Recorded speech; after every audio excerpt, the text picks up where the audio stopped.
Welcome back into Wake Up America. It has been quite a week for leaders across the globe. Boris Johnson resigning in England. Shinzo Abe, the former prime minister of Japan, was assassinated. The January 6th committee continues to hold hearings here in the U.S. Over what they call an insurrection. But did you see what happened in Sri Lanka? Perhaps a real insurrection after the government there was completely overthrown. Yeah, joining us now to break it all down is global business analyst Hilary Fordwich. Hilary, good morning to you. So both Sri Lanka's president and prime minister were forced to resign. This after thousands of people stormed the capital as the island nation deals with its worst economic crisis in 70 years. Hilary, can you tell us more about what's going on there? Yes, absolutely, Alison. A pleasure to be back with you.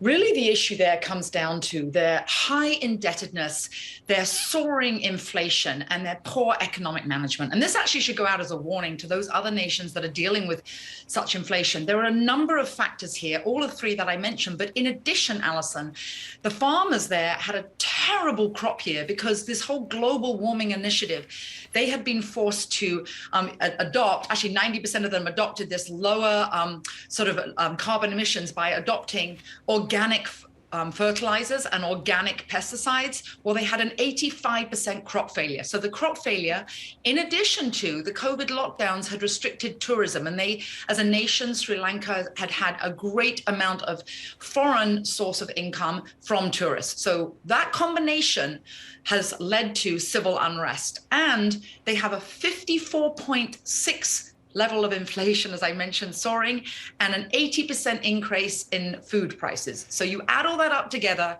certainly that added to the civil unrest. And this is amazing. You say 54% inflation. We're at 8.6%. Imagine that. But you look at these images and just the overhead shot that was taken from a helicopter at this insurrection, a real actual insurrection. A president was overthrown. A prime minister resigned.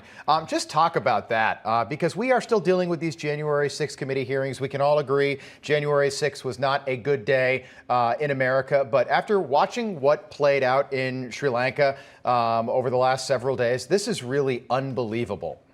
Yes, it actually was. And both the prime minister and the president, as you mentioned, they have agreed to resign on the 13th. That's Wednesday.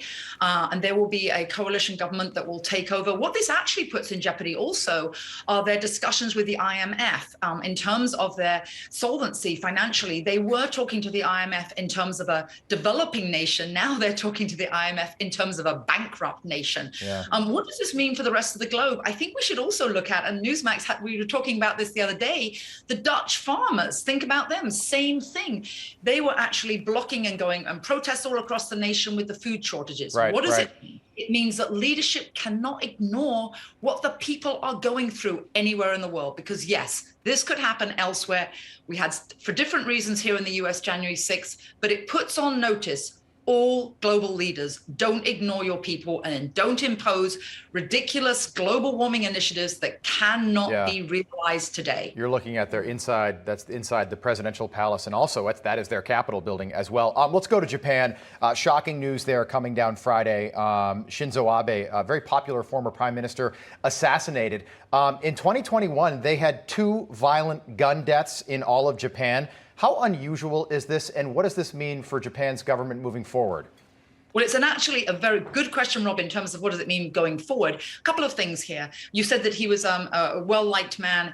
Shinzo Abe had been there. Shinzo Abe had been in office for so many years, including his great, and you're showing pictures now of his relationship with Trump. He was a great ally to the US. He was also viewed as a stabilizing force throughout Asia. He talked about an open and free Indo-Pacific. He also was working on, and that is going to be continued, this thing called the Quad. That was an alliance between Japan, India, Australia, and the US, a very stabilizing force. And in fact, the election has now reinforced his platform. You asked about crime there.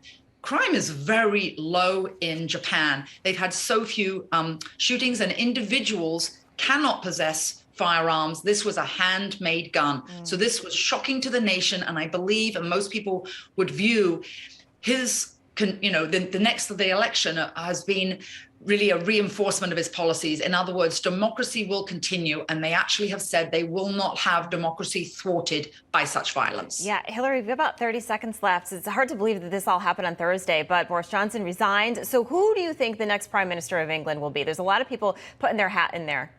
Oh, there are. Gosh, it would take way too long. We can't talk about that.